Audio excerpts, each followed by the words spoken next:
ఇక్కడ first of all congratulation మీకు. Thank you. ఎందుకంటే ఇలాంటి క్యారెక్టర్ ఒప్పుకోవడం అనేది మీ లైఫ్ టైం మెమొరీ అనేది మీరు చెప్పారు. వన్స్ గద్దర్ అవార్డ్ అనేది అనౌన్స్ చేయగానే మీ ఫీలింగ్ ఏంటి? ఈ సినిమా షూటింగ్ టైంలో మీరు ఫస్ట్ డే చేసినప్పుడు ఆ ఫీల్ ఏంటి? వన్స్ గద్దర్ అవార్డ్ రాగానే ఆ ఫీల్ ఎలా ఉండే? ఈ సినిమా ఆయన చరిత్ర చదవగానే వినగానే ఈ సినిమా చేస్తే అవార్డు వస్తుంది అప్పుడే తెలిసింది నాకు. మన ఎందుకంటే అంత అద్భుతమైన కంటెంట్ ఉన్న సినిమా. అంటే లైఫ్ మొత్తం మొక్కలు నాటడం విషయంలో త్యాగం చేయడం అంటే ఆషామాషి కాదు. అది ఏదో కొంత డ్రీమ్ ఉంటుంది, కొంత ప్యాషన్ ఉంటుంది, బట్ అంత అచీవ్ చేయడం అనేది ఇంపాసిబుల్. ఈ సబ్జెక్ట్ వినగానే ఆయన గురించి తెలియగానే ఈ సినిమా 100% అవార్డు వస్తుంది అనుకున్నాను. థ్యాంక్స్ టు తెలంగాణ గవర్నమెంట్ గుర్తించి అవార్డు ఇచ్చారు. రమాజీ గారు నమస్తే. నమస్తే అండి. కంగ్రాచులేషన్స్ అవార్డు వచ్చిన సందర్భంగా. థ్యాంక్ యూ అండి. సో ఇటువంటి క్యారెక్టర్స్ చేయడానికి కూడా మీరు ఇందాక అన్నట్టుగా అదృష్టం ఉండాలి, అవకాశం రావాలని. అవునండి. సో ఈ సబ్జెక్ట్లో మీకు టఫ్ అని అనిపించిన డైలాగ్స్ కానీ మోడ్యులేషన్ కానీ ఏమనిపించింది?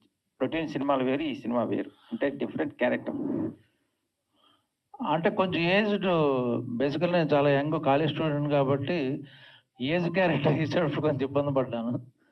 ఆయన ఏజ్ అంటే ఏదో వేరే సినిమాలో ఒక ఏజ్డ్ క్యారెక్టర్ చేసేయడం వేరుని పెద్ద భారం మోస్తున్నాను. ఏమాత్రం కొంచెం తేడా వస్తే ఆయన గొప్ప చరిత్ర ఉన్న పద్మశ్రీ వచ్చింది, ఆ బయోపిక్ అది, ఆ భయం ఉంది అండి యాక్చువల్గా.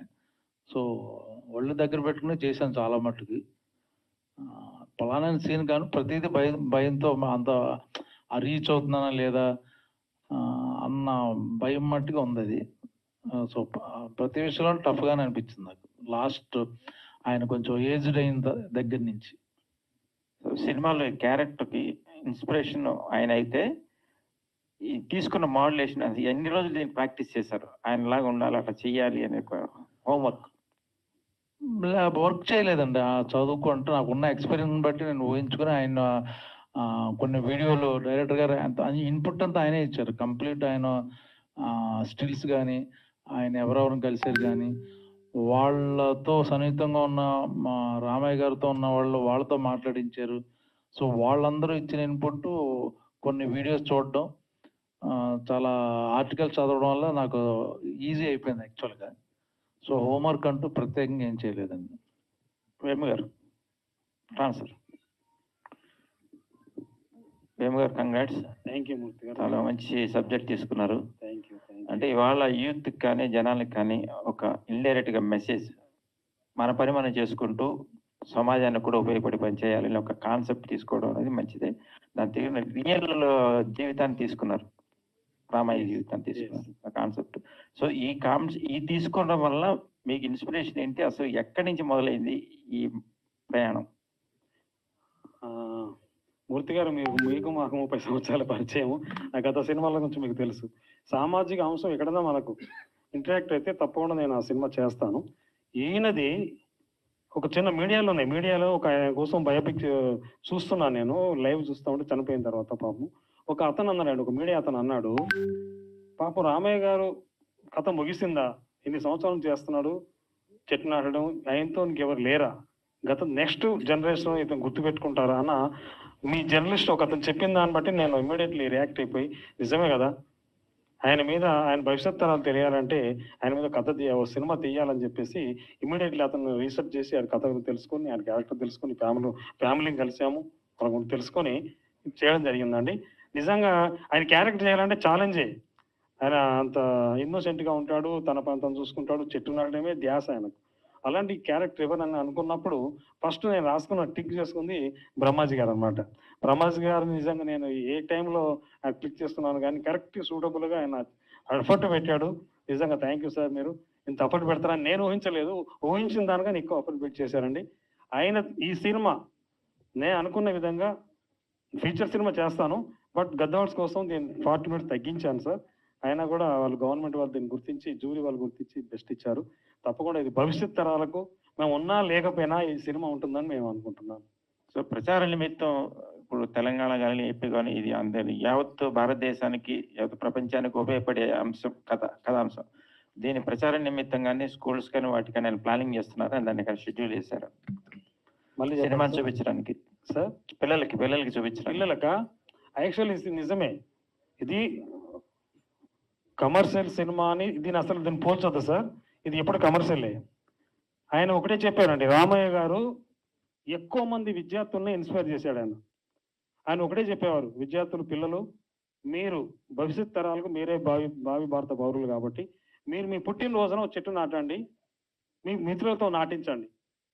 అలా నాటితే ఎక్కువ మంది చెట్టు నాటడం వల్ల మన ఊరు మన ప్రాంతము మన దేశం పచ్చదంతా నిండిపోతుందని అని ఎక్కువ యూత్నే టార్గెట్ చేసి చెప్పేవాడు. ఈ సినిమా ద్వారా కూడా మేము ప్రతి స్కూల్లో వేసి గవర్నమెంట్ రిక్వెస్ట్ చేస్తున్నాము, ప్రతి స్కూల్లో వేసి విద్యార్థులను ఫస్ట్ నెక్స్ట్ తరానికి మేమైతే ఒక కాజుతో అనుకున్నామో ఆ సంకల్పం విజయవంతం చేయడానికి విద్యార్థులతో తీసుకెళ్తాం ముందు ఈ సినిమాని. తప్పని ప్రతి స్కూల్లో ఇది ప్రొజెక్ట్ చేసి దీన్ని విజయవంతం చేసి ఎప్పటికీ భావితరాలకు రామయ్య గారు బతికే ఉండాలని ఉండేట్టుగా దీన్ని మేము చేస్తాం. నమస్తే.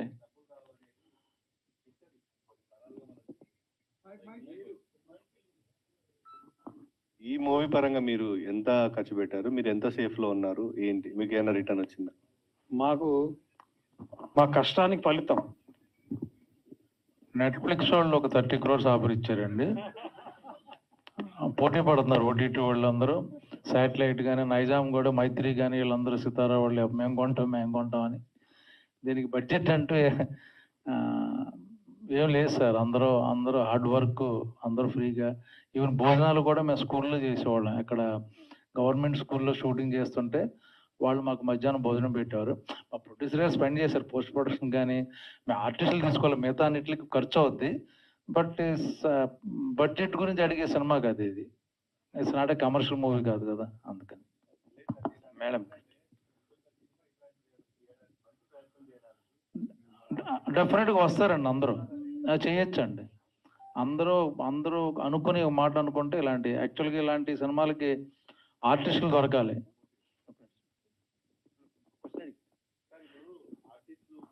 దిగరు అనే స్థాయి నుంచి ఇప్పుడు మీరు ఒక గొప్ప అడిగేశారు, ముందడిగేసినని చెప్పొచ్చు. ఎందుకంటే క్యారవాన్ కాదు సార్, క్యారవాన్ కావాలంటారు, దగ్గరంటారు ఏంటి? ఐ మీన్ ప్రెస్ మీట్ కి వచ్చినా సపరేట్ గా మాకు క్యారవాన్ పెట్టండి అనే స్థాయికి ఆర్టిస్టులు వెళ్ళిపోయారంటే నిర్మాతకు అది భారమే. సో మీరు ఈ ఇనిషియేటివ్ తీసుకొని ఇంత సింపుల్ గా మీరు అన్నారు కదా, స్కూల్లో కూర్చొని భోజనాలు చేయడం, ఎంత ఇదొక స్టెప్ అనుకోవచ్చు, ముందడుగు. సో ఫర్దర్ గా మంచి కాన్సెప్ట్లు వస్తే మీరు ఇట్లాంటి ప్రయత్నాలు చేస్తారు? చేస్తానండి, డెఫినెట్ గా ఫ్రీగా కూడా చేస్తా. మేడం సో యంగ్ లో ఓల్డ్ మిడిల్ మూడు క్యారెక్టర్లు కనిపించినాయి. సో దీనికి మీ తీసుకున్న ఇన్స్పిరేషన్ ఏంటి, అసలు ఎట్లా ట్రైనింగ్ అయినారు, డైరెక్ట్ చెప్పిన క్యారెక్టర్ని ఎలా మీలో బైహెడ్ చేసుకున్నారు, అసలు ఈ సబ్జెక్ట్ చేస్తే మీకు కమర్షియల్ గా కానీ లేకపోతే లుక్ ఎలా ఉంటుంది అనుకున్నారు పబ్లిక్ లో? అంటే డైరెక్టర్ గారు చెప్పారు, నేను ఇంత ఓల్డ్ ఎప్పుడు చేయలేదు, కాకపోతే యంగ్ టు ఓల్డ్ ఉంది కాబట్టి ఓన్లీ ఓల్డ్ అయితే చేయకపోయేదేమో మరి ఇంత అనేసి, కాకపోతే యంగ్ టు ఓల్డ్ ఉంది కాబట్టి ఇందులో మళ్ళీ ప్రతి ఒక్క ఎమోషన్స్ ఉన్నాయి. అండ్ వనజీవి రామయ్య గురించి తెలుసు కానీ వాళ్ళ వైఫ్ గురించి ఎవరికి తెలియదు. సో తను ఇంకెంత సపోర్టివ్ గా హస్బెండ్ కి అండ్ ఇంట్లో ఉంది అనేసి ప్రతి ఒక్కరికి తెలిసే రోల్ అది. యంగ్ టు ఓల్డ్ కాకుండా తన ఎమోషన్స్ ప్రతి ఒక్కరి లైఫ్ లో ఉండేవి అవి. సో అది ఖచ్చితంగా చేయాలి అనుకున్నాను. ఇది ప్రజలకు ఖచ్చితంగా వెళ్ళాలి, నాకు హెల్ప్ అవుతుందనే అనుకున్నాను. సో అది నా అదృష్టం చేయడం. సార్ ఆ విజన్ లో నన్ను చూడడం జానకమ్మగా అది నా అదృష్టం ఈ మూవీ, అంతే. డైరెక్టర్ గారు, ముందుగా గద్దర్ ఫిలిం అవార్డుకు ఎంపికైనందుకు మీ చిత్ర యూనిట్ అందరికీ శుభాకాంక్షలు. Thank you. యా, ఇప్పుడు ఈ సినిమా పూర్తి స్థాయిలో ఏమైనా నిర్మించే అవకాశం ఉందా? ఫ్యూచర్లో వేరే లాంగ్వేజ్లో కూడా ఏమైనా చేద్దామనే ప్లానింగ్లో ఉన్నారా? దీని ఉద్దేశం ఏంటి మీ? తప్పకుండా ఉందండి. నేను సార్కు బ్రహ్మా సార్కి ముందే చెప్పాను, సార్ ఫుల్ లెంత్గా సినిమా చేస్తానని చెప్పాను. అవకాశాలు ఉన్నాయి. ఇప్పుడు సార్ చెప్పిన నెట్ఫ్లిక్స్ వాళ్ళు, అమెజాన్ వాళ్ళు కూడా అడుగుతూ ఉన్నారు చేయమని. ఇంచేతంటే ఇంత బ్యూటిఫుల్ కాన్సెప్ట్ వాళ్ళు చూశారు, ఆల్రెడీ తెలుసుకున్నారు. గద్దర్ అవార్డు వచ్చింది కాబట్టి ఆలోచన ఉంది. నేషనల్ అవార్డుకి పంపిస్తాము సార్. నేషనల్ అవార్డు కూడా మీరు బెస్ట్ ఆర్టిస్ట్ వస్తుంది సార్ మీకు. ఇది ముందు ఇప్పుడే చెప్తున్నాను, అప్పుడు కూడా మళ్ళీ మాట్లాడుకుందాము. Not only Indian Telugu language ఒకటే కాకుండా హిందీ, మరాఠీలో వనజీరావులో లెసన్ ఉంది. మరాఠీలో చేస్తున్నాము, తమిళ్లో చేస్తున్నాము, హిందీలో చేస్తున్నాము, అట్లా 6 లాంగ్వేజ్లో చేస్తున్నాము సార్ ఇది. అట్లాగే ఫారిన్ కంట్రీలో చైనాలో చేస్తున్నాము, రష్యా చేస్తాము. అంటే గ్లోబల్ ఇష్యూ ఇది, నాట్ ఓన్లీ ఇండియా వరకు కాదు, గ్లోబల్ ఇష్యూ. అంచేత రష్యా, జపాన్, చైనా లాంగ్వేజ్ చేస్తున్నాం. Okay, music director Ballepalli Mohan గారు, మీరు గతంలో ప్రకృతి మీద కూడా పాట చేశారు, చాలా పాపులర్ అయింది. తర్వాత ఇప్పుడు ఈ సినిమాలో కూడా ప్రకృతికి సంబంధించిన పద్యాలు కానీ పాటలు కానీ రాశారు, పాడారు, మ్యూజిక్ చేశారు, పాడారు. దీనిపైన మీరు ఎలాంటి మెసేజ్ ఇవ్వాలనుకుంటున్నారు ఫ్యూచర్లో ఈ సినిమా తర్వాత? మీ పాటలతోని ఈ సినిమాకు సంబంధించిన సబ్జెక్టుతోని ఎలాంటి నిర్ణయాలు తీసుకోబోతున్నారు? అంటే ఇంతకుముందు ఈ సినిమాలో చెప్పినట్టుగా మొక్క నాటడమే కాదు, దాన్ని సంరక్షించుకోవడానికి వాటిని కాపాడుకోవాలి, తర్వాత కూడా నీళ్లు పోయాలి, ఒక ఫోటోలు దిగడం వరకే కాదు అనేది ఒక మెసేజ్ ఇండైరెక్ట్గా ఇచ్చారు. అంటే దాన్ని కాపాడుకోవాలి, పెట్టిన మొక్కలను కూడా. అలాగే సినిమా తీశారు ఒక మెసేజ్. ఫ్యూచర్లో కూడా మీరు దీనికోసం ప్రతి ఒక్కరు చిత్ర యూనిట్ ఏ నిర్ణయం తీసుకున్నారు, ప్రేక్షకులకు కానీ సమాజానికి కూడా ఏ మెసేజ్ ఇవ్వబోతున్నారు? అంటే గతంలో కూడా నేను శిలా నీవే శిల్పి నీవే శిల్పం నీవే అనే పాట చాలా ఆదరణ పొందింది. గతంలో కూడా అనేకమైనటువంటి పాటలు ప్రకృతి మీద చాలా పాటలు చేశాను. అసలు నేను పుట్టిందే ప్రకృతిలో, మాది వ్యవసాయ కుటుంబం. చిన్నప్పటి నుంచి కూడా, అంటే ఈ సందర్భంగా చెప్పేది ఏంటంటే, మా అమ్మతో నేను పొలానికి వెళ్తున్నప్పుడు మా అమ్మతో వెళ్ళి మా బావి పొలం పక్కన ఒక చెట్టుని వేసాను. అది తాడి చెట్టు. ఆ చెట్టు పెరిగి పెద్ద అయిపోయిన తర్వాత మా అమ్మ పిలిచి ఫస్ట్ ఆ చెట్టు కళ్ళు నాతో తాపించింది. అంటే చెట్టు చిన్నప్పటి నుంచే చెట్టుతో మమేకమై మనం పెరిగిన సందర్భాలు. కాబట్టి ఇదొక జోనర్.